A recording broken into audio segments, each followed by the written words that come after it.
Welcome to you all to our third in the series of Tuesday afternoon conversations around faith, wisdom, and spirituality. Welcome to those who are live on the Zoom call, and a very big welcome to all those who are watching the recording on YouTube. Details of the past and upcoming conversations are at www.aksm.org.uk/FWS, faith, wisdom, and spirituality. Things that we have been talking about in these conversations and in many different ways in your conversations as you have been thinking on all that is going on around the church, around communities, and indeed around our world. These are times when many people are praying for peace, praying for wisdom for our beautiful planet. My guest today is Murdo Macdonald, who heads up the Church of Scotland's Society, Religion and Technology project. And just before I engage him in conversation, I wonder if we might all just take a moment to think on what comes to mind as we think on those three words together: society, religion, and technology.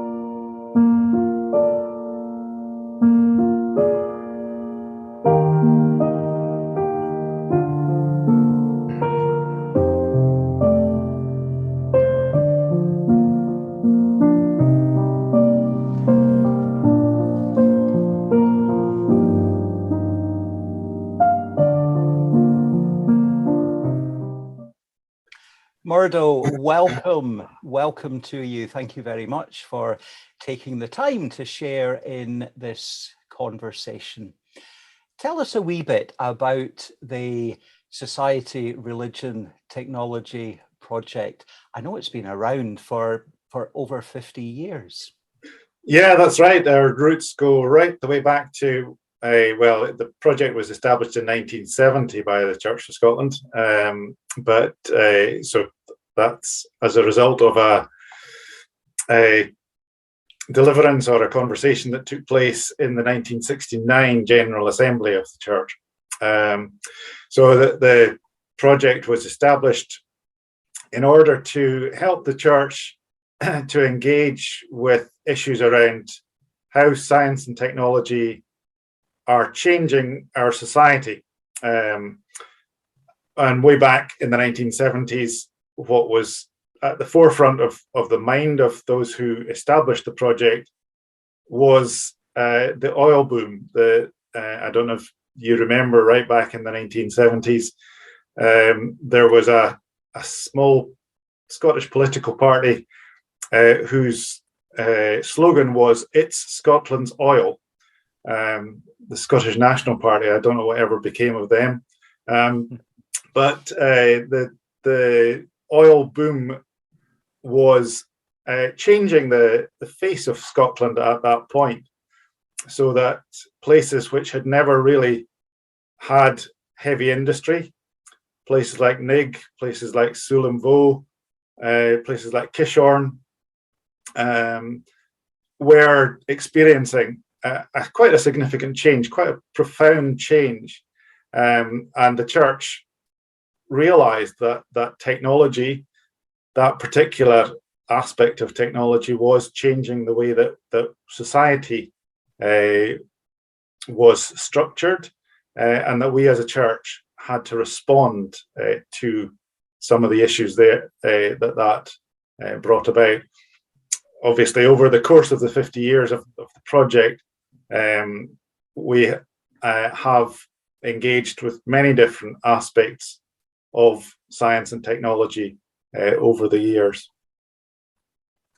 Thank you. Yeah. And obviously, over that 50 years, we've seen a huge amount of change in people's understanding and perception of the church's role in society. And I suppose many people would say that science now has all the answers. And so is there a need for faith and spirituality? How would you respond to those who would make that sort of case? I think, yes, science has a lot of the answers, and science has clearly engaged in many aspects of our lives and has touched many parts of the way that we do things. We just need to think about how we're doing things today. The ways in which we communicate have changed quite profoundly. The ways in which we engage with the world round about us. Things like drone technology allows us to view the world in ways that in 1970 we would barely have dreamed of. So the science is very good at doing lots of things. And I really like the quote that science is good at explaining the how questions, the how things happen. If you put this amount of energy into something, then something will happen. Something will result. So the how questions science is good at, but the why questions science isn't so good at. And I think that's where things like faith, religion, philosophy, spirituality come into their own when we're talking about that aspect of life. So it's certainly not that science and faith are in conflict, but can be seen as complementary in our understanding of the big picture of the world and humanity. Yeah, I think we've obviously become familiar with what's called the conflict hypothesis, the idea that science and faith are irreconcilable enemies, and that there is no point in trying to communicate between the science and faith communities. And we're aware of people like Christopher Hitchens or Richard Dawkins and a number of others who've been very prominent in promoting the conflict hypothesis. But I think in many ways we've kind of come through that we are aware now that yes, science has a lot to say, but we also are aware that faiths have a lot to say, and that many within the scientific community wouldn't be as accepting of the conflict hypothesis, the idea that science and faith never have anything positive to say to one another, as perhaps is sometimes portrayed in the media. That sometimes we get the impression that they are just implacable enemies, but I think that's becoming less of an issue. And would the SRT project have a voice to speak into some of the things that are happening around society and be able to bring that theological, ethical, spiritual dimension to some of the conversations around, I suppose AI, artificial intelligence, is one of the current hot topics? Yeah, I think that's really where the area that we tend to be working in. The model of the SRT, we tend to use the SRT as the abbreviation because society, religion, and technology is too much of a mouthful most of the time for us to get through. What we tend to try to do, or what the model that we've tried to employ, is to bring together people who are engaged within the area of technology that we're interested in or working on. As you say, AI, artificial intelligence is one area. So people who are professionally engaged in that area, with professional theologians, people who are very learned, like yourself, Donald, and who know a lot about God and about what spirituality means, and also people who perhaps would see themselves as interested lay people within the church, who aren't professionally engaged with either of these two groups, but have an interest in that area. So to bring into a room, in some cases over the last 2 years, a virtual room, to engage with these people, to talk around the issues, to engage, to delve a little bit deeper into where the issues and the questions that arise are. And yes, as you say, the artificial intelligence issues is one that's been on our agenda over the last year or two. Artificial intelligence is clearly a really useful tool in many aspects of the way that we do things. That it's, for example, because AI is so good at pattern recognition, we can see many uses in medical imaging technologies. So, for example, artificial intelligence is much better than humans at spotting pathological changes, cancerous changes in biopsies. So the artificial intelligence can do a lot of the grunt work, so to speak. But then there are a number of questions that arise out of how we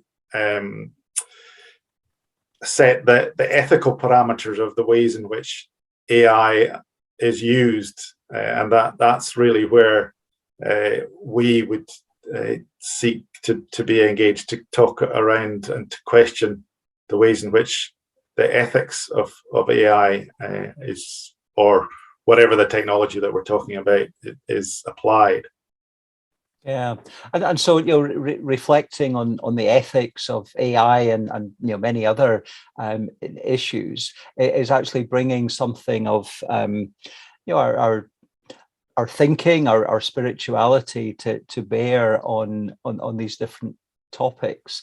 So would I presume you would agree that being engaged, being up to date with what's going on in the world of society, religion, technology, it is an important part of our spirituality, as much as the going to a church service or taking time to pray.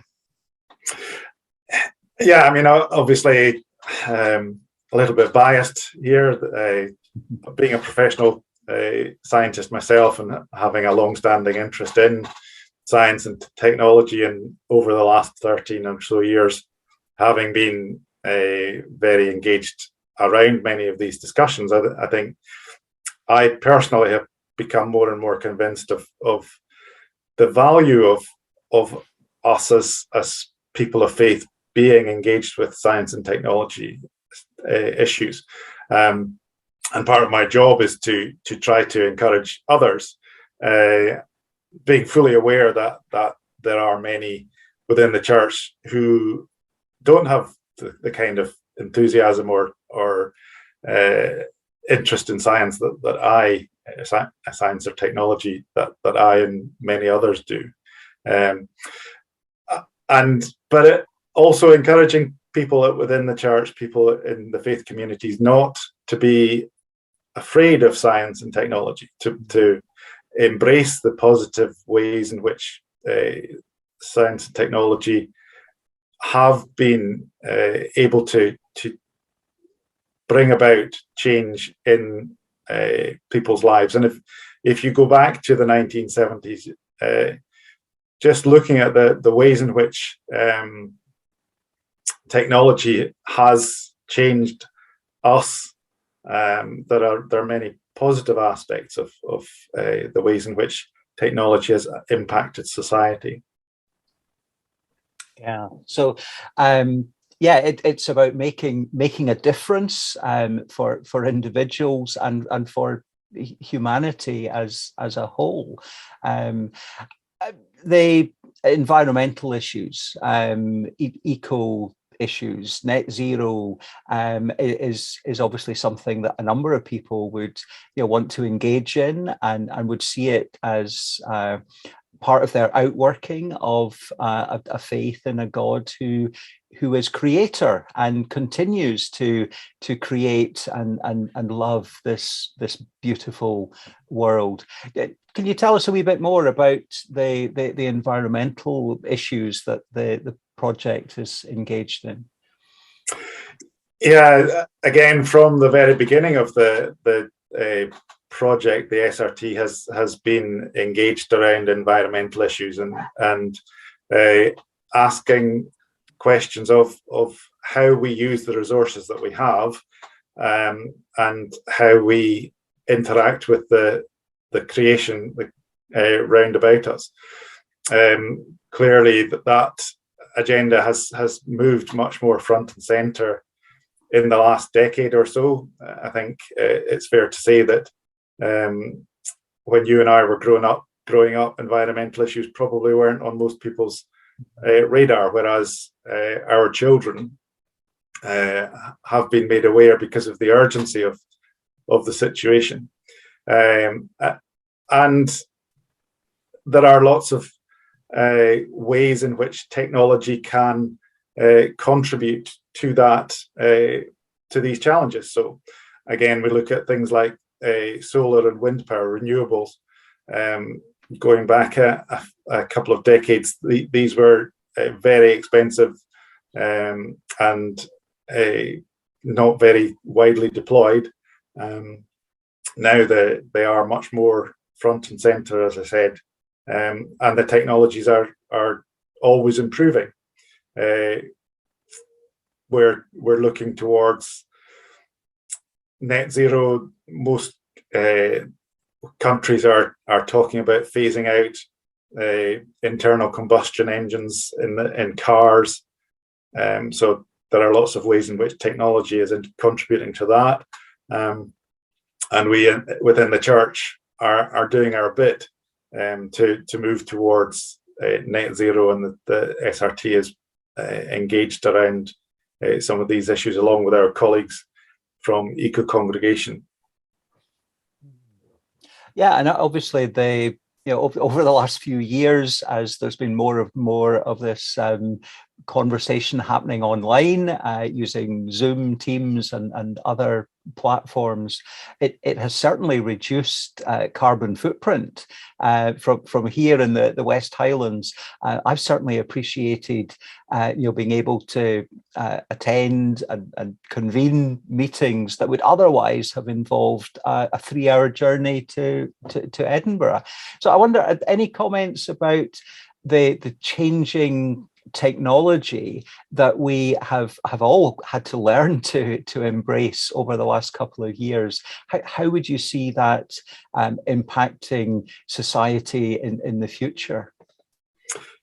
I think these technologies have been really very helpful, as we'll be aware, but from a personal perspective, I'm very much looking forward to getting back to seeing my colleagues in person in the next few weeks, because we are people who enjoy being with real people, and again, that many technologies are a double-edged sword, that they, like you say, they facilitate meetings much more easily, They allow us to cut down on our carbon footprint, but there are times when we will want to meet together in person. So the technologies in and of themselves have been hugely beneficial in lots of ways. And if this pandemic had happened in the 1980s, when the internet was much less widely available to people, it would have been much more challenging to face up to many of these issues, and it would have been much more difficult to come through. But nonetheless, we are very conscious that loneliness and isolation continues to be a big issue, a big problem, that because people have been cut off from one another, that isolation is going to be, in the coming years, a real issue that society has to deal with.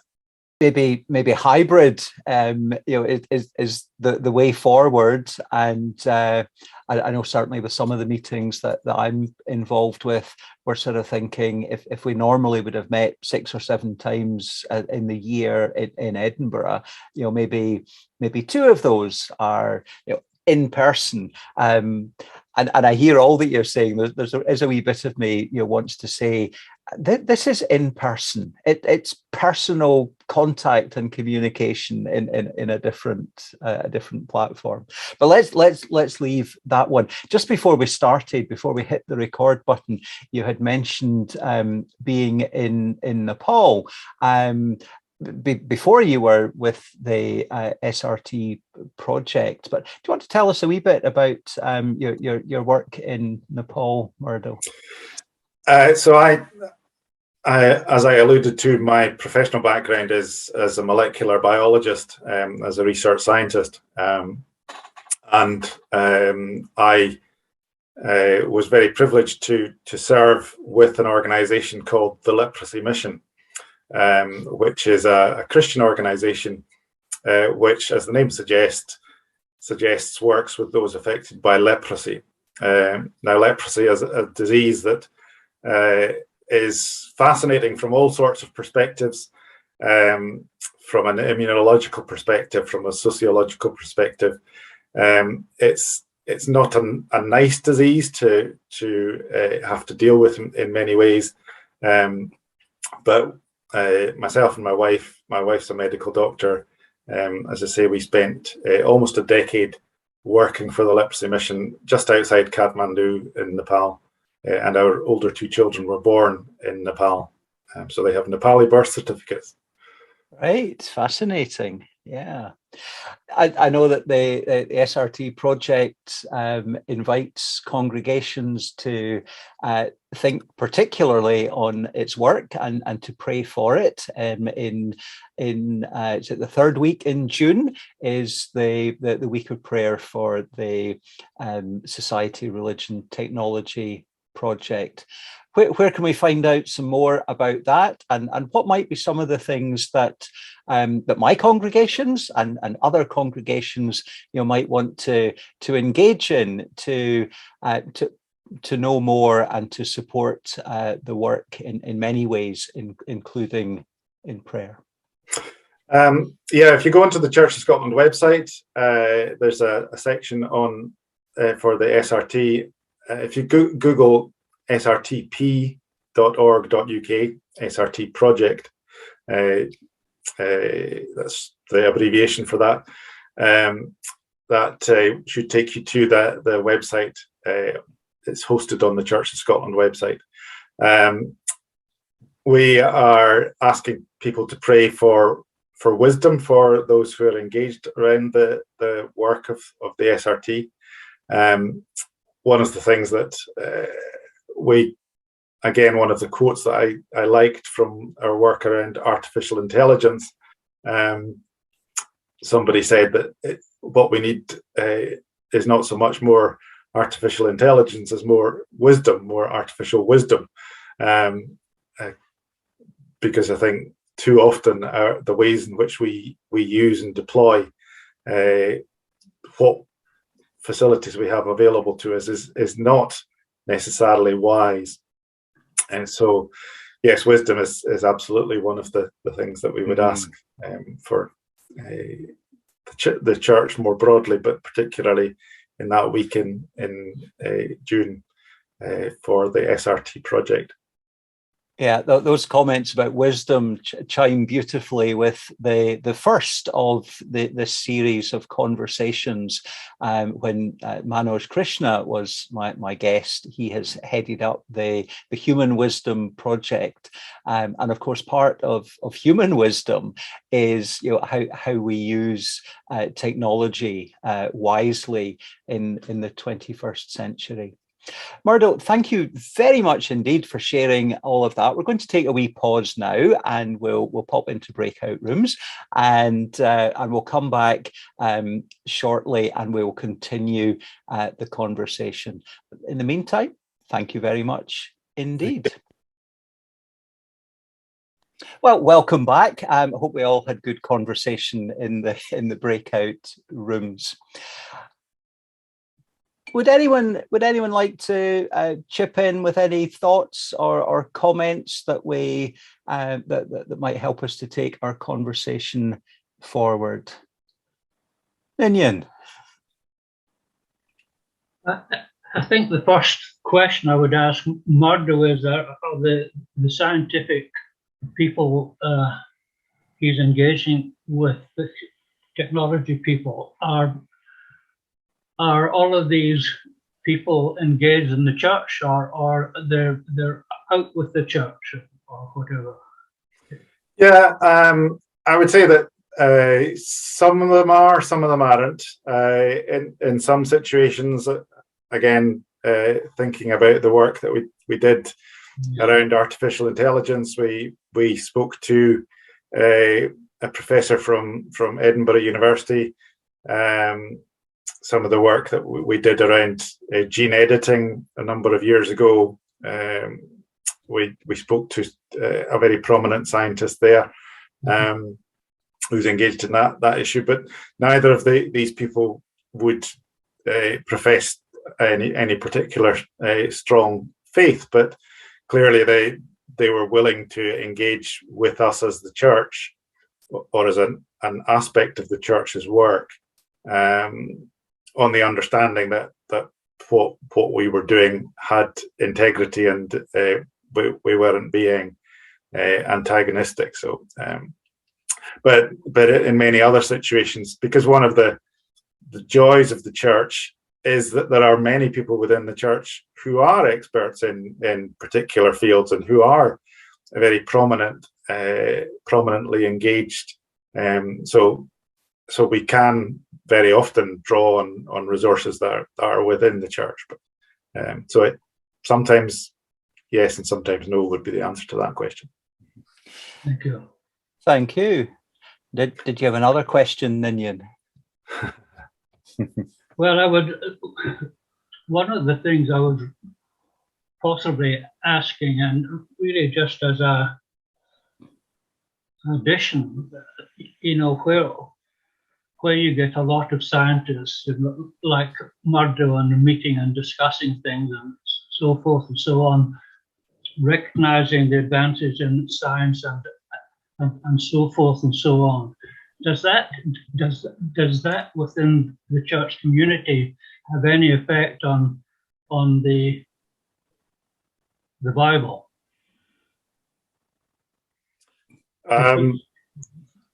Sorry, I'm not sure that I understand the question. There are lots of people who would say that science disproves the Bible. There are a smaller contingent of people who try to say that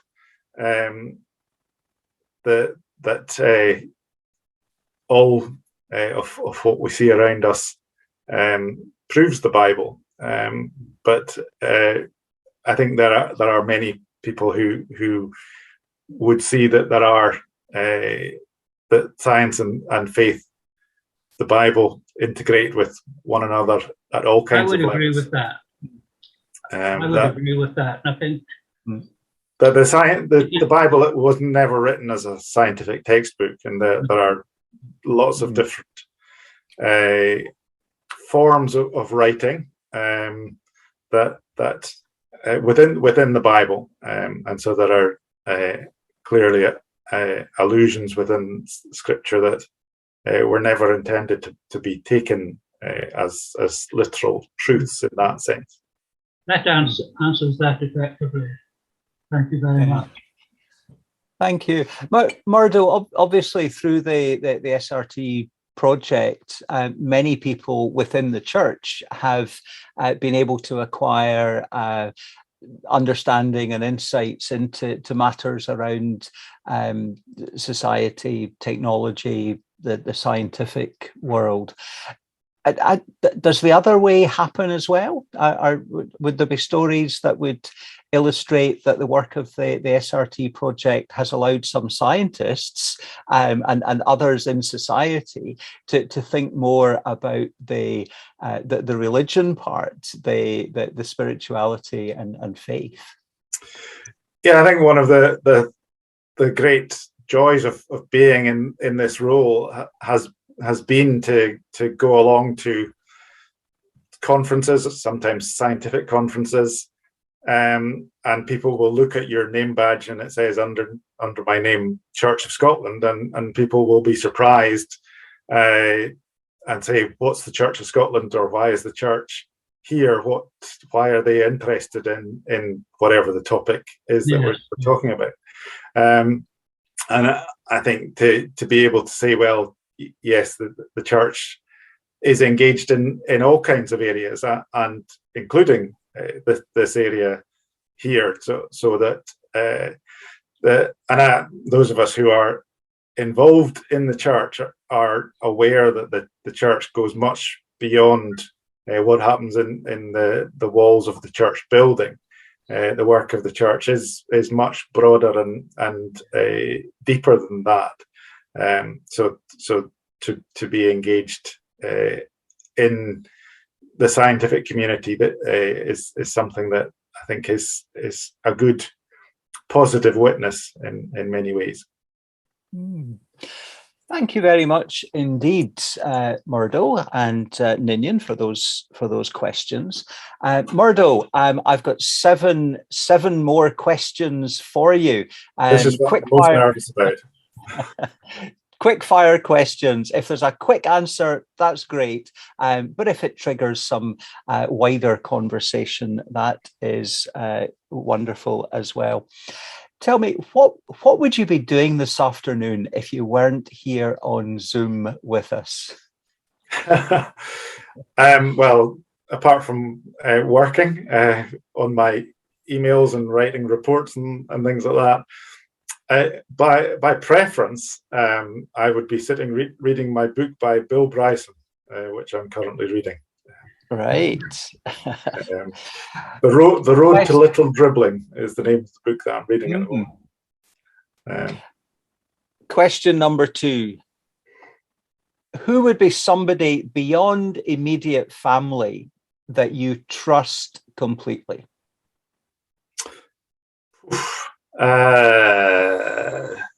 I don't really know. Certainly wouldn't trust any politicians. Who would I trust completely? That's quite a difficult question. Okay, we'll move on. We'll move on. You did mention. No, I wouldn't have answered that either. So. What would be a wise saying that often comes to mind and inspires you? A wise saying.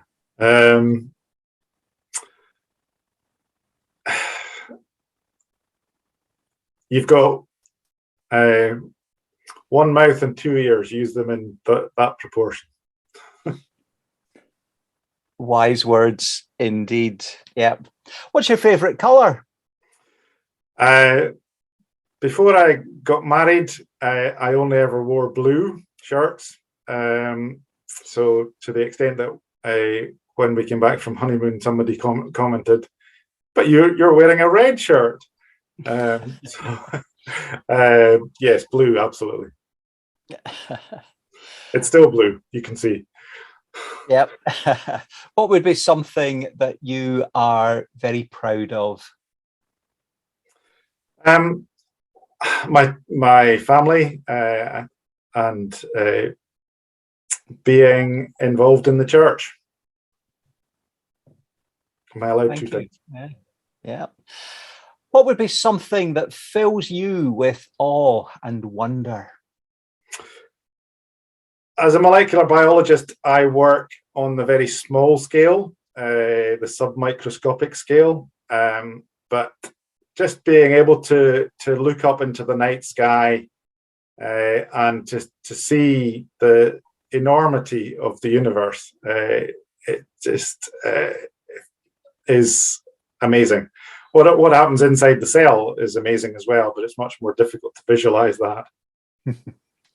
Yeah, last Friday, in fact, I was supposed to be at a stargazing event up here, great dark skies up here in the West Highlands, but unfortunately it was a cloudy, wet night, and the event was cancelled. But yeah, something absolutely wonderful about looking into the past. Yeah, at church yeah. on Sunday. One of our elders was speaking, and he was saying he spent some time in the Royal Navy, and he said sailing across the Indian Ocean on a warship in complete darkness, and from horizon to horizon, all you can see is the stars, a clear, dark sky. He said it's just absolutely mind-blowing to be able to see that. Mm-hmm. Final also, question. The other thing that, if I could just say, I agree that the night sky and the sky full stop is really amazing. But also another thing that's really amazing is the distances they talk about. I mean, it's hard to comprehend. Yeah, I was reading an article about a recently published picture that was taken by a NASA telescope. Just a few. I think it was on Valentine's Day actually, and it was of an exploding supernova, and they reckon that it exploded in the early 1700s, but it's so far away that it's taken that length of time to reach Earth. So around about the time that the King James Version of the Bible was being published, this supernova exploded, but we're only seeing it now. Yeah. And given that light travels at 186,000 miles per second, that's a very, very long way away. Yeah, absolutely mind-boggling. Yeah, yeah. Final question. Tell me about a charity or a good cause that you think is worthy of support. Well, I really have to say that the Leprosy Mission Scotland is the organisation that we spent a number of years working for, and we're still very engaged with them. So they work with those affected by leprosy in many different countries. A number of years ago, there was an earthquake in Nepal. You may remember. And the laboratory in which I used to work was very badly damaged as a result of that earthquake. And they're currently raising funds to rebuild the laboratory buildings. Thank you. Thank you very much indeed, Murdo, for engaging in this Tuesday afternoon conversation. Thank you to all who have shared in this live, and to all who are watching the recording. If you have enjoyed and appreciated it, then you might want to have a wee look at the website and maybe make a wee contribution, a wee donation towards that ongoing work of which Murdo mentioned. Next week, my guest is the very Reverend Dr. John Chalmers, former moderator, former principal clerk, currently chair of the Assembly Trustees. And we will be in conversation around faith and wisdom and spirituality. Details at www.aksm.org.uk. Thank you very much indeed. God bless you all. Thank you. Thank you. Bye.